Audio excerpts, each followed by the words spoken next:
Wa an yakuna qali'an, dan yang digunakan ini qali', dia mampu menghilangkan, mengangkat kotoran yang terkena pada tubuh ketika dia keluar.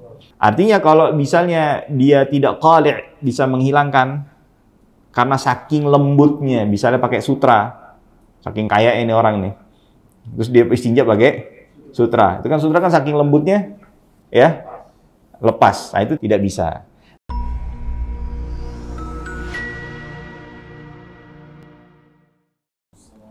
Assalamualaikum warahmatullahi wabarakatuh. Innal hamdalillah nahmaduhu wa nasta'inuhu wa nastaghfiruh wa natubu ilaihi wa nastahdihi wa na'udzu billahi min shururi anfusina wa min sayyiati a'malina. Man yahdihillahu fala mudilla lahu wa man yudlil fala hadiya lahu. Asyhadu an la ilaha illallah wahdahu la syarika lahu wa asyhadu anna sayyidana wa nabiyyana Muhammadan 'abduhu wa rasuluh. Allahumma salli wa sallim ala abdika wa rasulika Muhammadin wa ala alihi wa sahbihi wa man tabi'ahum bi ihsanin ila yaumiddin. Qala Allah subhanahu wa ta'ala, ya ayyuhalladzina amanu taqullaha haqqa tuqatihi wa la tamutunna illa wa antum muslimun. Wa qala ta'ala, yarfa'illahu alladzina amanu minkum walladzina utul ilma darajat. Wa qala an-nabiyyu sallallahu alaihi wasallam, man yuridillahu bihi khairan yufaqihu fid din. Para ikhwas sekalian, alhamdulillahi rabbil alamin. Bersyukur kepada Allah subhanahu wa ta'ala di waktu yang mulia ini, yang diberkahi oleh Allah subhanahu wa ta'ala, kita bisa berkumpul kembali untuk melanjutkan pembacaan serta penjelasan kitab Al-Yaqut An-Nafis fi Madhhab Ibn Idris karya Sayyid Ahmad ibn Umar Asy-Syatiri rahimahullahu ta'ala, di mana pada pertemuan kali ini kita telah sampai bab al-istinja, ya, babul istinja, yang sebelumnya kita telah selesai membahas mengenai tata cara menghilangkan najis, ya. Tentu antara bab istinja dengan menghilangkan najis ini memiliki kaitan erat, dikarenakan ketika seseorang beristinja itu hakikatnya ia sedang menghilangkan najis yang mengenai tubuhnya setelah dia melakukan buang hajat, ya. Sedikit kita mengulang, di mana As-Sayyid rahimahullahu ta'ala seperti biasa sebelum menjelaskan mengenai suatu hukum permasalahan, beliau akan memulainya dengan menjelaskan mengenai definisi atau makna dari permasalahan yang akan dibahas dari sisi bahasa dan juga syaraknya. Beliau rahimahullah ta'ala mengatakan, wal istinja lughatan, istinja secara bahasa adalah al-qata', memotong. Artinya memotong dari najis yang ada pada mengenai tubuh seseorang, ya, yang melakukan istinja, ya, atau bisa maknanya memotong daripada azab, ya, yang bisa mengenai seseorang bila tidak beristinja, ya. Jadi kalau orang nggak istinja itu kan ada najis pada tubuhnya, betul ya? Nah, itu merupakan salah satu sebab azab atau sebab yang menjadikan seseorang terkena azab. Sebagaimana dalam sebuah hadis diriwayatkan bahwasannya Nabi Muhammad SAW pernah melewati dua kuburan, yang dimana salah satunya, kata Nabi Muhammad mengatakan, keduanya diazab dengan sesuatu yang disebabkan dengan yang dianggap sebabnya itu bukanlah sebuah hal yang besar, ya. Akan tapi kata Rasulullah, sungguh kedua hal tersebut ini sebab yang atau perkara yang besar. Lalu beliau mengatakan, adapun salah satu di antara keduanya ini diazab dikarenakan tidak membersihkan dirinya selepas dia buang hajat. Nah, jadi dari hadis inilah kita bisa mengambil sebuah pelajaran akan wajibnya beristinja, ya. Dan istinja ini menjadi sebuah pemutus antara seseorang dengan sebab azab yang bisa mengenai dirinya. Baik, lalu selanjutnya beliau wa syar'an, dan secara syariat makna istinja adalah izalatul kharij, menghilangkan sesuatu yang keluar. Yang dimana istinja ini yang keluar ini wajib untuk dihilangkan bila statusnya adalah an-najis, ya.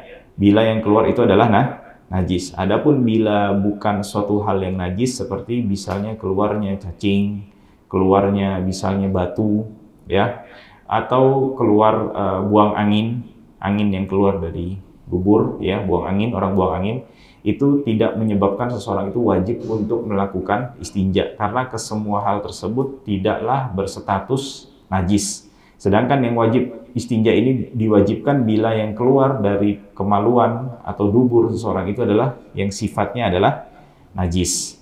Bahkan Imam Rafi'i mengatakan bila seseorang beristinja karena buang angin, ya, dari habis buang angin dia beristinja, maka itu adalah sebuah perbuatan yang bid'ah. Perbuatan yang bid'ah.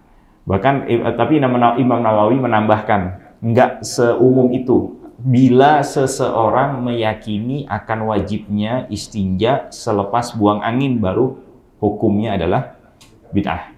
Adakan tapi kalau misalnya dia istinja tanpa dia meyakini bahwasannya beristinja setelah buang angin ini wajib, itu hukumnya mubah. Hukumnya apa? Mubah. Ya.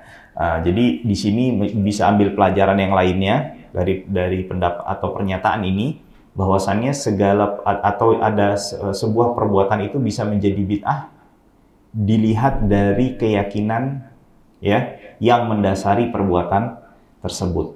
Jadi kalau misalnya keyakinannya itu tidak bertentangan dengan asal syariat, pokok syariat, itu tidak menjadi bid'ah. Akan tapi bila bertentangan dengan akar pokok syariat, itu bisa menjadi bid'ah walaupun perbuatannya sama. Jadi satu perbuatan kalau niatnya itu bertentangan dengan asal syariat, maksudnya niat yang mendasari orang berbuat tersebut itu tidak bernilai bid'ah. Kalau niat yang mendasari orang melakukan perbuatan tersebut itu bertentangan dengan pokok syariat, itu bisa menjadi apa?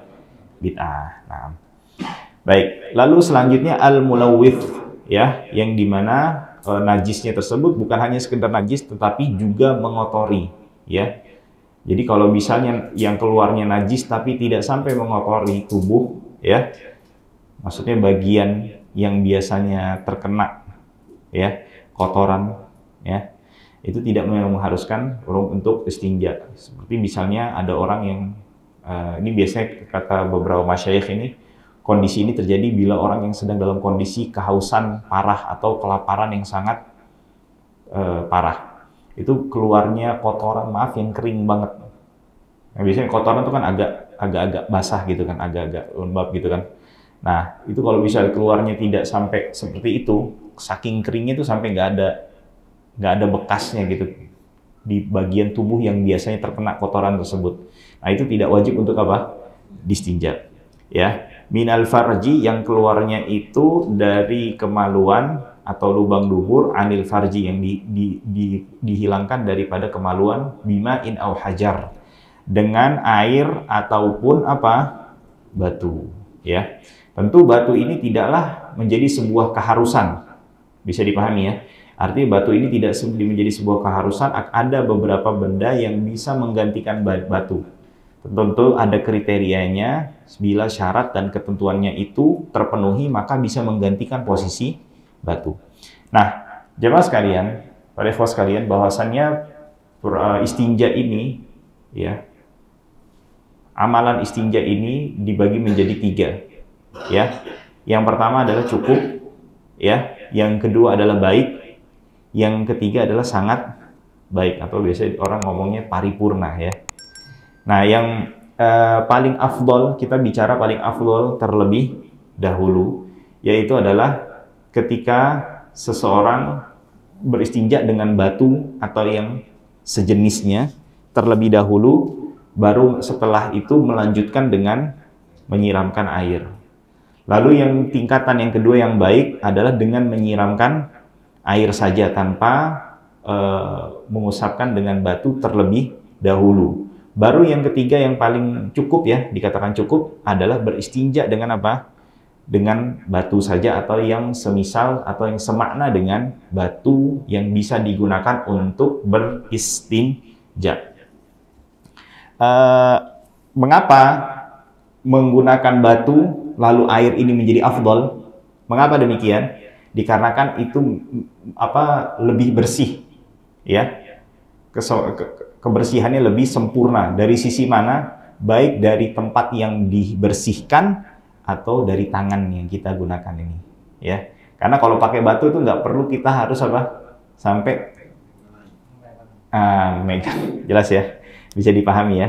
Itu tidak mengharuskan untuk kita untuk memegang kotoran ketika kita sedang beristinja. Dan juga di dalam sebuah hadis, ya, mengenai firman Allah Subhanahu wa taala di dalam surat At-Taubah ayat 108, bisa dicatat, ya. Fihi rijalun yuhibbuna ay yatatahharu wallahu yuhibbul mutahhirin. Di Masjid Quba itu, ya, ada sekelompok orang laki-laki, ya, yang menyukai untuk mensucikan, membersihkan dirinya. Wallahu yuhibbul mutahhirin. Allah mencintai orang-orang yang suka membersihkan, mensucikan dirinya. Nah, Rasulullah SAW begitu mendapatkan wahyu tersebut tentu menjadi penasaran kan, sampai Allah muji nih, betul kan? Ini nggak sembarangan nih, sampai Allah muji nih perbuatan mereka. Seperti apa bentuk mensucikan dirinya mereka ini? Lalu mereka mengatakan bahwasannya kami kalau beristinja itu memulainya dengan menggunakan batu terlebih dahulu, baru setelah itu melanjutkan dengan menggunakan air. Nah, maka dari itu beliau rahimahullahu ta'ala mengatakan wal afdalu, yang paling afdol, al istinja'u bil hajar, istinja dengan batu terlebih dahulu. Thumma itba'uhu bil ma', lalu melanjutkannya dengan menggunakan air. Thummal iqtisaru 'alal ma', atau hanya mencukupkan dengan air, ya. Maka kalau dalam ibarah Abi Syuja, fa in arada al-iqtisara 'ala ahadihima fal ma'u afdal. Kalau mau mencukupkan baik dengan batu ataupun air, mana yang lebih afdal? Dengan air saja. Ya, jadi tingkatannya batu, air, lalu yang kedua adalah air saja, baru yang ketiga dengan batu. Nah, tetapi berbeda dengan air, batu ini punya kriteria khusus, syarat-syarat khusus yang harus dipenuhi bila ingin beristinja hanya dengan menggunakan batu. Wa yajuzul iqtisaru 'alal hajar. Nah, diperbolehkan hanya mencukupkan menggunakan batu, ya. Jadi batu ini di antara yang menyebabkan dia kriteria afdoliyahnya itu paling bawah ada sebabnya. Di antaranya adalah adanya syarat yang harus dipenuhi untuk menggunakan batu, ya, dan dia termasuk ke dalam kategorinya rukhsah, keringanan, bukan sebagai asal pokok, ya, dalam bersuci atau beristinja. Dan yang kedua adalah biasanya kalau orang pakai, atau bukan biasanya, kalau memakai batu itu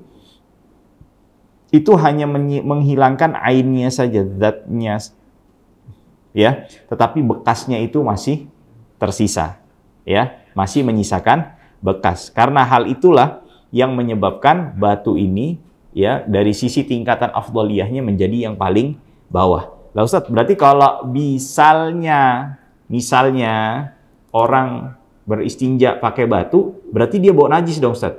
Iya. Di tubuhnya masih ada najis. Berarti sholatnya nggak sah dong?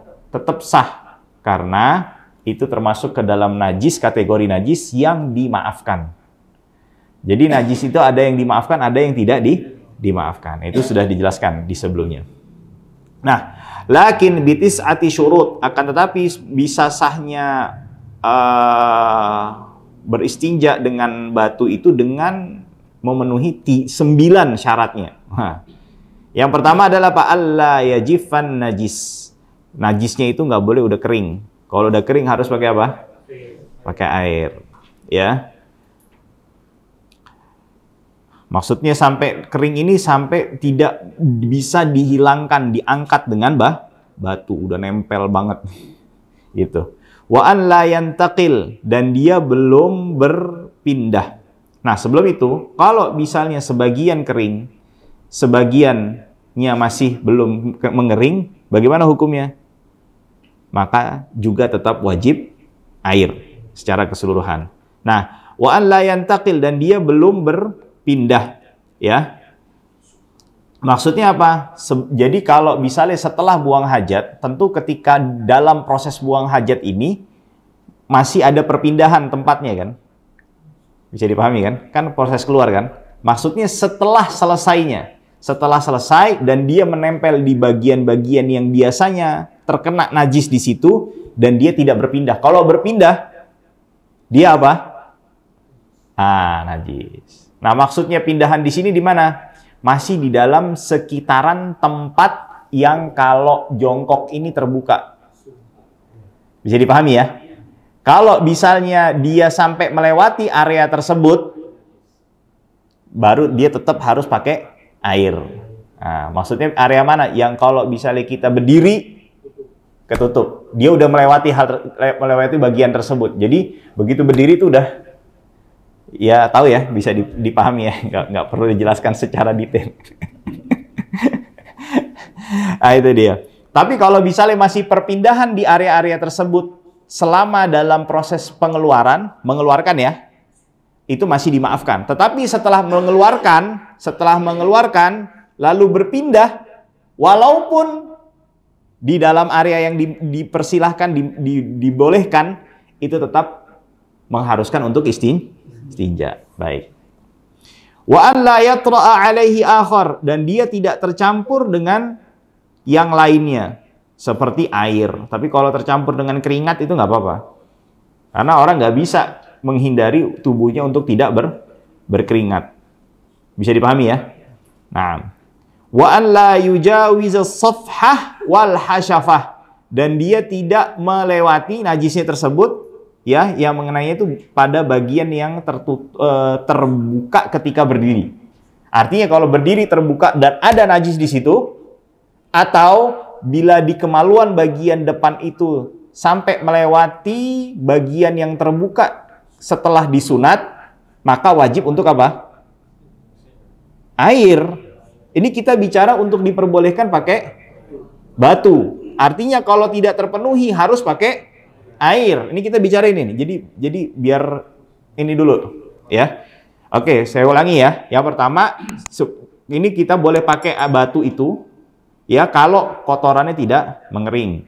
Kedua, tidak berpindah dari di mana tempat dia terkena setelah selesai buang hajat.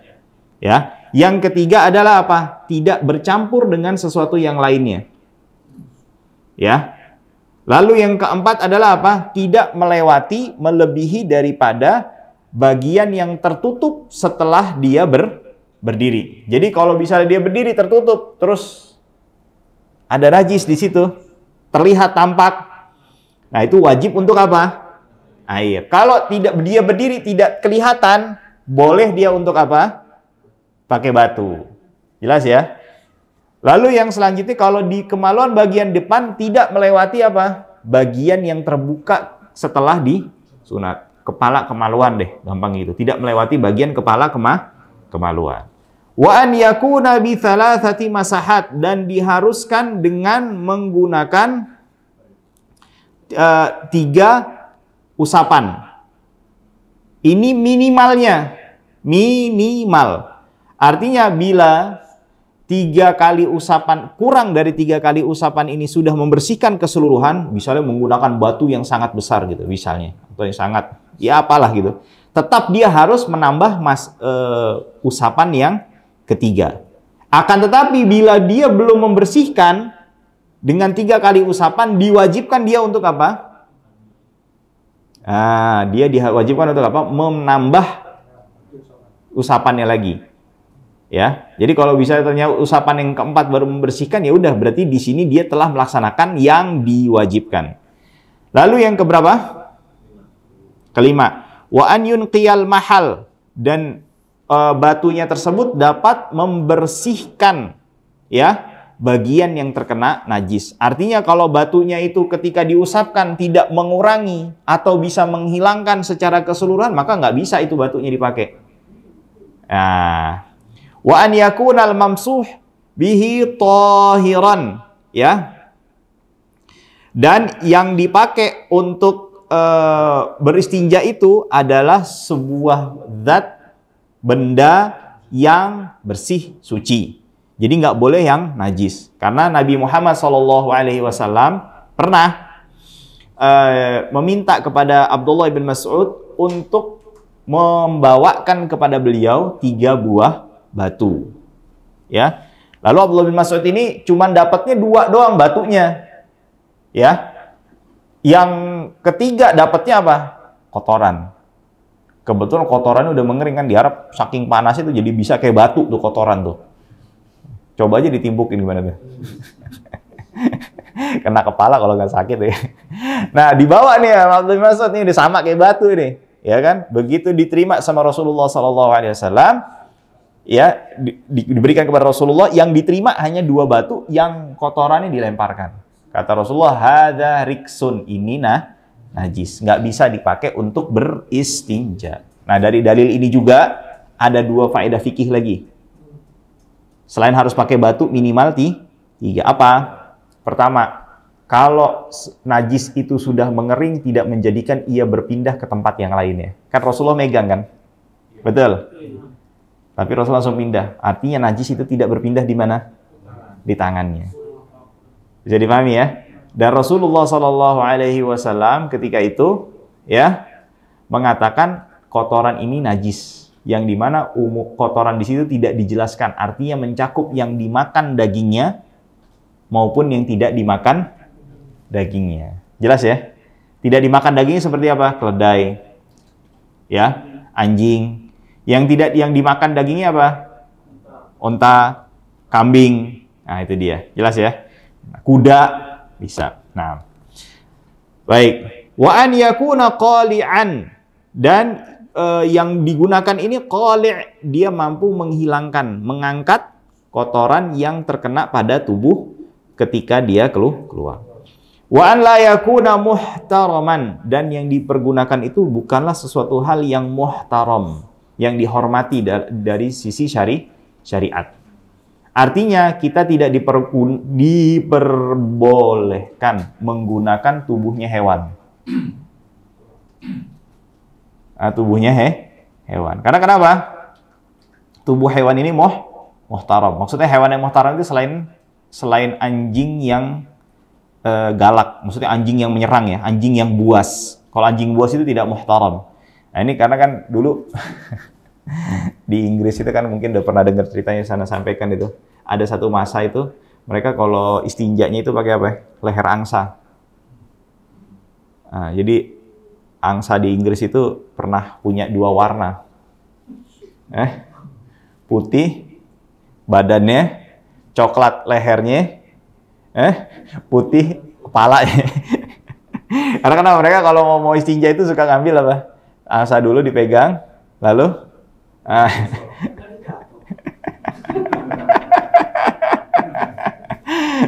yang dimana sebenarnya kadang mereka tuh suka pakai apa?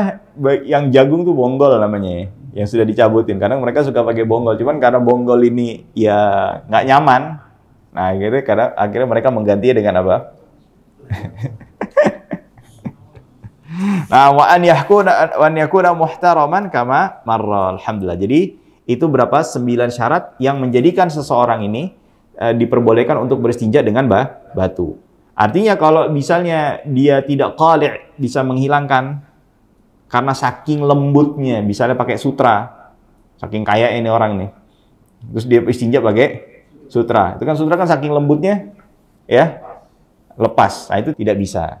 Nah juga muhtaraman tadi, seperti misalnya menggunakan tangannya orang, menggunakan bagian tubuhnya hewan, atau menggunakan kertas untuk belajar.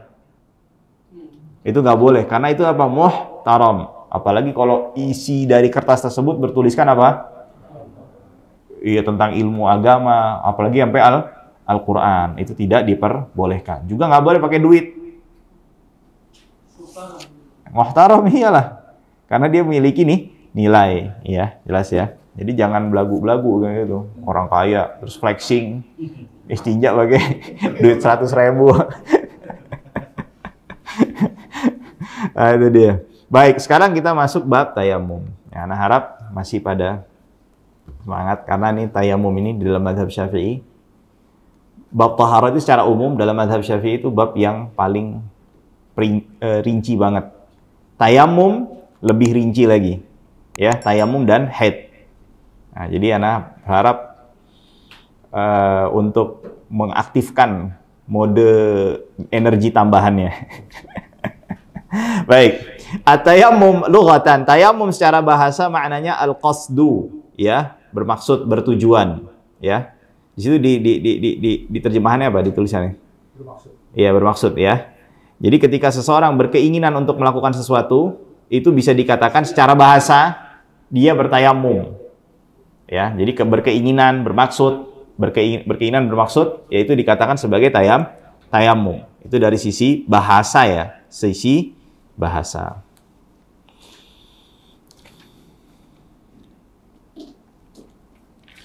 Lalu yang selanjutnya adalah wa syar'an, secara syariat, isalut turab, menghantarkan, menyampaikan tanah, ya, ilal wajhi, kepada wajah, wal yadaini, dan kedua tangan. Artinya yang boleh digunakan untuk bertayamum itu yang dinamakan dengan turab, tidak boleh bercampur dengan sesuatu yang lainnya. Makna turab di sini secara spesifik, secara khusus lagi adalah yang memiliki debu. Artinya bila ditepukkan begini nanti akan keluar apa? Debunya. Dan juga dia harus isol, disampaikan. Ya, nggak boleh. Jadi kalau misalnya tanahnya misalnya ada angin terus sampai ke wajah, itu kan dia tidak yang menyampaikan kan, tapi disampaikan oleh apa? Angin. Nah, boleh dia misalnya ke wajah terus dia ambil, terus dia kembalikan lagi ke wajahnya. Atau terkena tangannya, dia ambil lalu ditaruh ke wajah. Karena ada dia memindahkan, menyampaikan tanah dari wajah ke wajahnya, tangan ke wajah. Jelas ya? Naam. Ilal wajhi wal yadaini biniyatin makhsusah, dengan niat yang secara khusus. Artinya harus ada niat untuk bertayamum. Dan ini termasuk pendapat yang atau kewajiban niat di dalam tayamum ini adalah yang sebuah permasalahan yang disepakati oleh 4 mazhab. Ya, dari Abu Hanifah, Malik, Syafi'i, dan Imam Ahmad. Adapun Imam Abu Hanifah mengatakan kalau wudu nggak wajib tayamum, nggak wajib niat. Kalau wudu, kalau tayamum baru wajib dia niat. Jelas ya? Nah, sekarang pertanyaannya, tayamum ini adalah sebuah bersuci yang sifatnya darurat atau rukhsah keringanan. Nah, dikatakan keringanan yang diiktibarkan, yang dianggap, yang diperhitungkan, yang dijadikan sebagai sebab oleh syariat itu apa saja? Sebab-sebab apa saja yang memperbolehkan tayamum? Di sini beliau menjelaskan asbabut tayammum. Asbabut tayammumi sab'ah, ada 7. Ada berapa? 7. Nadhamaha ba'duhum biqaulihi, yang dikumpulkan sebabnya itu dalam sebuah nadham, satu bait syair oleh sebagian ulama. Ya. Faqdun, yang pertama adalah kehilangan air. Nah, faqdun di sini mencakup secara hissi atau syar'i. Bisa dipahami ya? Hissi dan syar'i. Kehilangan air itu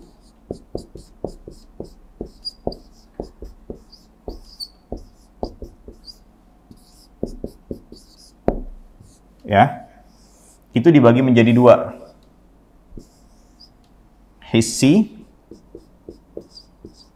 atau misalnya dikatakan secara nyata, atau secara syara'.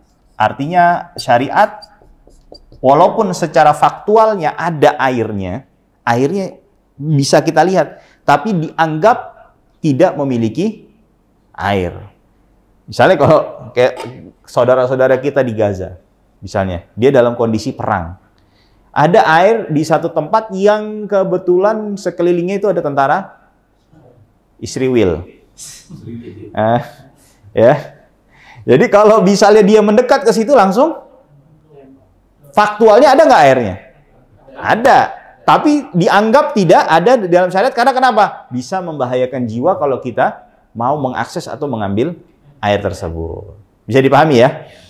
Atau misalnya kalau kita dalam kondisi sakit yang tidak memungkinkan untuk menggunakan air, maka itu dianggap sebagai apa? Kehilangan air secara syara'. Boleh kita dianggap bagi kita saja itu tidak mendapatkan air. Atau misalnya ada misalnya di sekitaran air yang kita ingin pakai untuk menggunakan tayamum itu, berwudu, ada hewan buas. Ya. Atau misalnya ketika kita mau berjalan mengakses ambil air tersebut, itu bisa menyebabkan apa? Bahaya nyawa kita atau orang-orang yang menjadi tanggungan kita, harta kita. Itu sampai seperti itu syariat. Itu dianggap sebagai apa?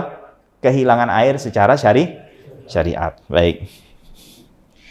Yang pertama adalah faqdun. Nah, itu berdasarkan firman Allah Subhanahu wa taala, ya.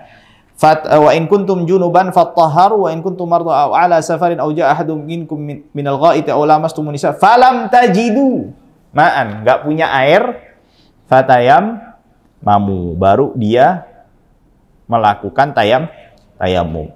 Nah, kehilangan air ini biasanya terjadi di mana? Di safar. Apakah ketika kita tidak memiliki air langsung lantas kita diperbolehkan untuk bertayamum? Enggak.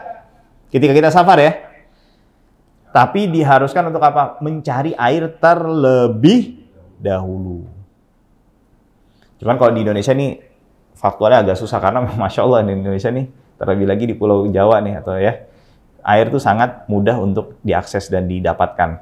Nah, tapi kalau misalnya kita tinggal di satu wilayah yang kebetulan air ini cuma hanya bisa didapatkan atau sangat sedikit adanya ketika berada di perjalanan. Nah, ini bagaimana kondisinya? Bisa dipahami ya? Apakah kita lantas karena nggak punya air, airnya cuma punya stok untuk perbekalan kita saja?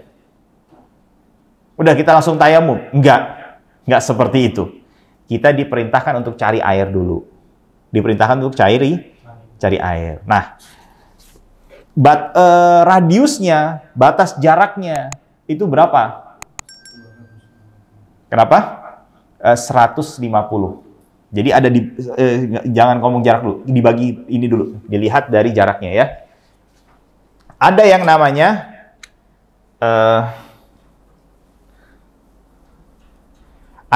haddul ghauth,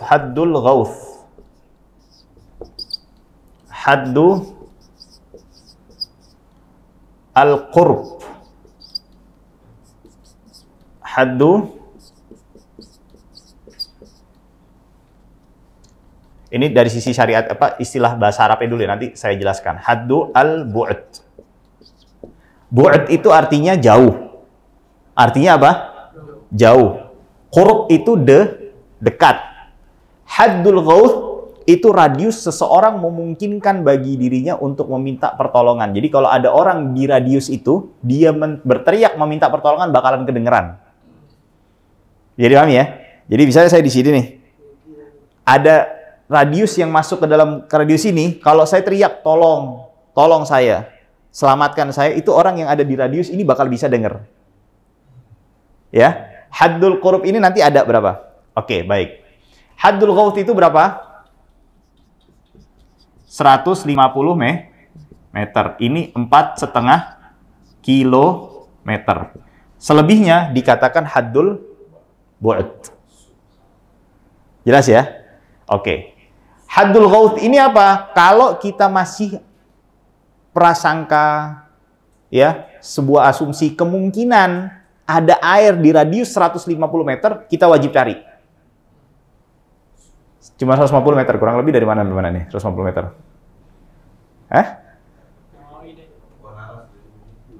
Mana sujud situ? Udah kita sampai situ aja. Itu yang kalau misalnya kita kayaknya masih kayaknya ada deh. Nah, itu kita wajib tuh ke situ. Tapi kalau misalnya kita yakin ada air 4,5 kilo atau kurang, baru kita wajib. Tapi kalau masih kayaknya ada deh, lebih dari 150 meter, itu kita nggak wajib.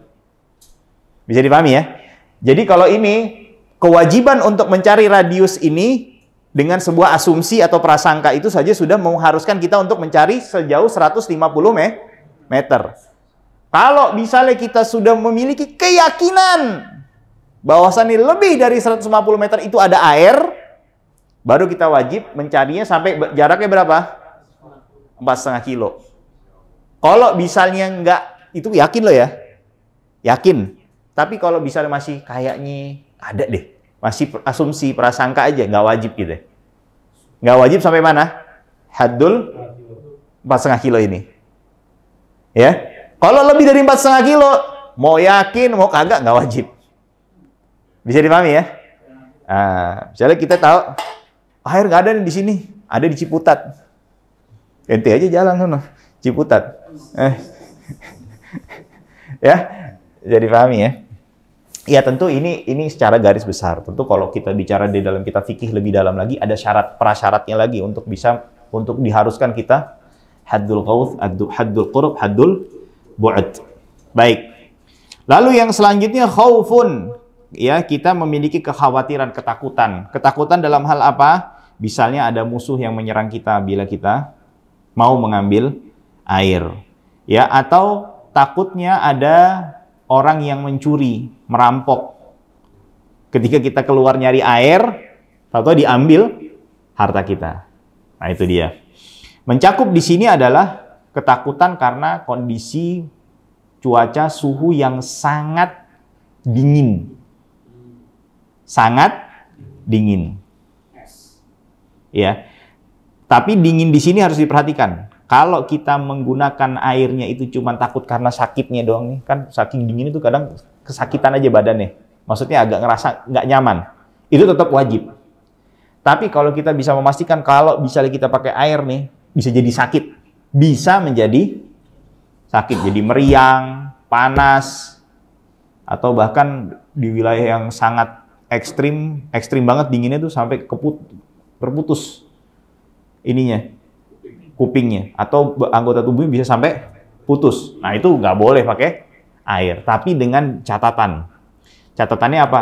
Tidak mendapatkan sarana untuk menghangatkan air. Kalau kita bisa punya penghangat air, udah nggak ada cerita, tetap harus apa? Harus pakai air. Dan menghangatkan tubuh. Jadi menghangatkan air dan menghangatkan tubuh. Maksudnya gimana, Ustaz?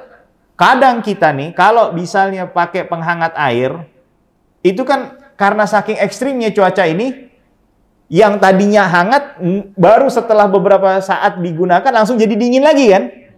Akhirnya kita kedinginan, jadi sakit. Nah itu walaupun begitu, kalau kita nggak mendapatkan sesuatu yang bisa menghangatkan, mengeringkan air tersebut, kita diwajibkan untuk apa? Kita diperbolehkan untuk apa? Tayamum. Jelas ya? Nah, oke. Hal ini berdasarkan sebuah hadis bahwasannya pernah Amr ibn al-As sholat tanpa mandi janabah, sedangkan beliau junub malamnya. Akhirnya beliau sholatnya sambil pakai tayamum. Ditegur sama Nabi. Kamu ini, ya langsung Amr bin al-As mengatakan, ya Rasulullah, bukankah Allah Subhanahu wa taala berfirman, wala taqtulu anfusakum, janganlah kamu membunuh diri kalian sendiri. Artinya kalau saya bisa mandi saat itu, bisa sakit yang menyebabkan saya bisa mati. Nah, jelas ya. Bukan hanya kedinginan, ngerasa gigil gitu, nggak apa-apa, itu harus tetap pakai air. Ya. Baik, lalu yang selanjutnya hajah, kebutuhan. Artinya bila kita dalam kondisi kondisi safar yang dimana kita membawa perbekalan air itu hanya cukup untuk kita ya dan orang yang mendampingi kita. Tapi dengan syarat orangnya itu muhtaram. Ada orang yang ghairu muhtaram. Ada penjelasannya nanti ya. Itu orangnya harus hayawan atau muhtaram. Lalu idlaluhu, kehilangan, airnya kita hilang. Kita punya air stok untuk bersuci. Jadi kita sudah siapkan air buat minum. Jadi ini air buat minum nih, ya kan? Betul kan? Buat minum kan?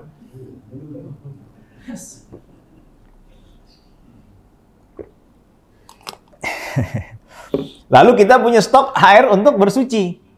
Yang buat bersucinya hilang. Nah, itu baru termasuk ke dalam kategori apa? Sebab yang membolehkan kita untuk bertayamum. Lalu maradun, sakit yashukku, yang memberatkan. Artinya kalau kita dalam kondisi sakit, terus kita berwudu, itu menyebabkan apa? 2-3 hal.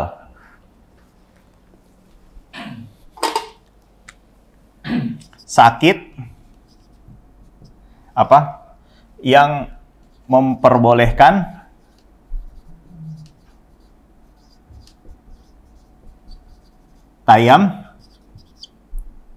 tayamum.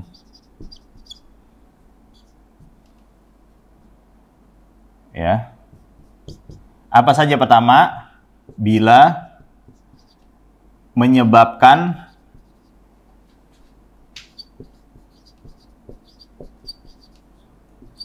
kematian.